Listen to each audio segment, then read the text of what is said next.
Magandang araw mga Ka-Story. US tutulungan ang Israel. USS Gerald R. Ford Carrier Strike Group nagtungo na sa Eastern Mediterranean Sea. Tutulungan ng US ang Israel na magtanggol laban sa mga pag-atake ng Hamas. Ang pag-atake ng Hamas sa Israel sa labas ng Gaza ay nasa ibang antas kaysa sa nakaraan. Sinabi ng isang senior defense official ngayon, daan-daang mga Israeli ang napatay sa mga pag-atake na ikinamatay din ng 11 Amerikano. Sinabi ni Pangulong Joe Biden sa isang nakasulat na paglabas, ang mga terorista ng Hamas ay kumidnap din ng mga tao sa Israel at dinala sila sa Gaza. Ang mga opisyal ng Departamento ng Depensa ay nakikipagtulungan din sa industriya ng US upang mapabilis ang pagpapadala ng mga kagamitang militar na iniutos na ng mga Israeli. Nagsusumikap din kami sa buong DoD enterprise, kasama ang US Central Command, upang masuri kung anong mga bala at iba pang kagamitan ang nasa mga inventaryo ng US na maaari naming gawin, na mabilis na magagamit sa Israel, sabi ng opisyal.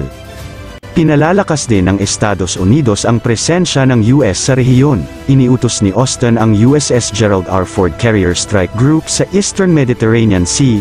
Ang sasakyang panghimpapawid carrier ay may embarked air wing at kasamang cruiser at destroyers. Ang puwersa ay magsasagawa ng maritime at air operations upang matiyak ang mga kaalyado at kasosyo sa buong rehiyon at matiyak ang katatagan ng rehiyon. Ang strike group ay handa para sa buong hanay ng mga misyon. Nag-order din si Austin ng mas maraming Air Force F-35, F-15, F-16 at A-10 fighter aircraft sa mga squadrons sa rehiyon.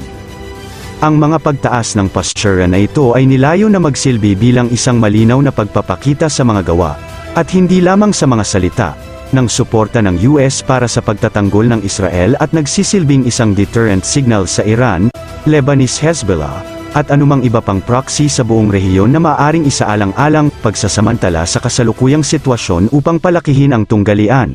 Sabi ng senior defense official, dapat mag-isip ng 2 beses ang mga kalaban. Ang Iran ay nasa larawan, ngunit walang patunay ng aktibong paglahok ng bansang yon. Ang Iran ay nagbigay ng suporta sa loob ng maraming taon sa Hamas at Hezbollah, sabi ng opisyal.